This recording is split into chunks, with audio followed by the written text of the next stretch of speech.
ശ്രീ ജയൻ എന്തുകൊണ്ടാണ് വിവാഹം കഴിക്കാതിരുന്നത്? അതിനെപ്പറ്റി അദ്ദേഹത്തിൻ്റെ ചില സഹപ്രവർത്തകർ പറഞ്ഞിരിക്കുന്ന കാര്യങ്ങളാണ് ഈ ഷോർട്ട് ഞാൻ ഉൾപ്പെടുത്തിയിരിക്കുന്നത്. ഈ വീഡിയോസിൻ്റെ ഒറിജിനൽ ലിങ്കുകളും ഡിസ്ക്രിപ്ഷനിൽ ഇട്ടിട്ടുണ്ട്. വിവാഹം കഴിക്കാൻ ഇഷ്ടമില്ലായിരുന്നു.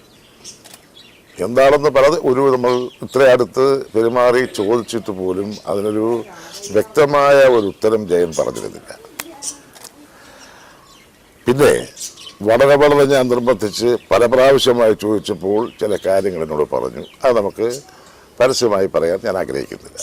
ഞാനൊരു ചെറിയൊരു ക്ലൂ പോലെ പറഞ്ഞു കഴിഞ്ഞാൽ, കുടുംബപരമായിട്ടുള്ള പ്രശ്നങ്ങളാണ് പുള്ളിയെ ഈ സ്ത്രീകളുമായി അകറ്റി നിർത്തിയത് എന്ന് എനിക്ക് മനസ്സിലാക്കാൻ കഴിഞ്ഞു എന്നുള്ളത്. ജയൻ ചേട്ടൻ മരിച്ചത് നവംബർ 16-ാം തീയതിയാണ്. പക്ഷേ ജയൻ ചേട്ടൻ 16-ാം തീയതി മരിച്ചില്ലായിരുന്നെങ്കിൽ ജനുവരി 4-ാം തീയതി സിംഗപ്പൂർ ജയൻ ചേട്ടനും തമിഴിലെ ഒരു പ്രശസ്ത നടിയെ വിവാഹം തീരുമാനിച്ചു വെച്ചായിരുന്നു. ഈ രഹസ്യം എനിക്കും വിദ്യയ്ക്കും ജയൻ ചേട്ടൻ്റെ ഡ്രൈവറായ സുരേന്ദ്രനും മാത്രമേ അറിയുള്ളൂ. അപ്പോൾ ഒരാൾ പറഞ്ഞു ജയൻ ലത എന്ന നടിയെ വിവാഹം കഴിക്കാൻ ഇരിക്കുകയായിരുന്നു.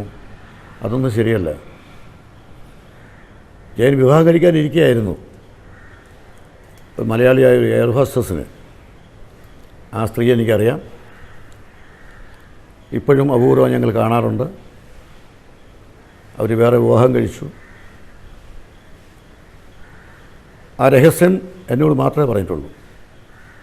ഈ ലതയുമായിട്ടുള്ള പ്രണയത്തിൻ്റെ കഥയൊക്കെ ഇങ്ങനെ പടരുന്നതിനിടയിൽ എന്നോട് ജയൻ പറഞ്ഞു, ചേട്ടാ, ഞാൻ എന്തായാലും നടിയെ വിവാഹം കഴിക്കില്ല. ഞാൻ വിവാഹം കഴിക്കുന്ന പെണ്ണിനെ ഞാൻ ഒരു ദിവസം കാണിച്ചതാണ്.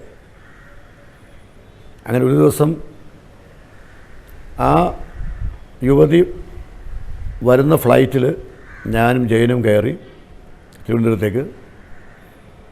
അപ്പോൾ നേരത്തെ ആ സ്ത്രീയോട് പറഞ്ഞിരുന്നു ജയൻ, ഇങ്ങനെ തമ്പിച്ചേട്ടനെ നിന്നെ കാണിച്ചു കൊടുക്കാനാണ് ഞങ്ങൾ ഒരുമിച്ച് വരുന്ന ഈ ഫ്ലൈറ്റിൽ എന്ന് പറഞ്ഞിരുന്നു. അപ്പോൾ ഒന്നും ഒരു പരിചയപ്പെടുത്തലും വേണ്ടി വന്നില്ല.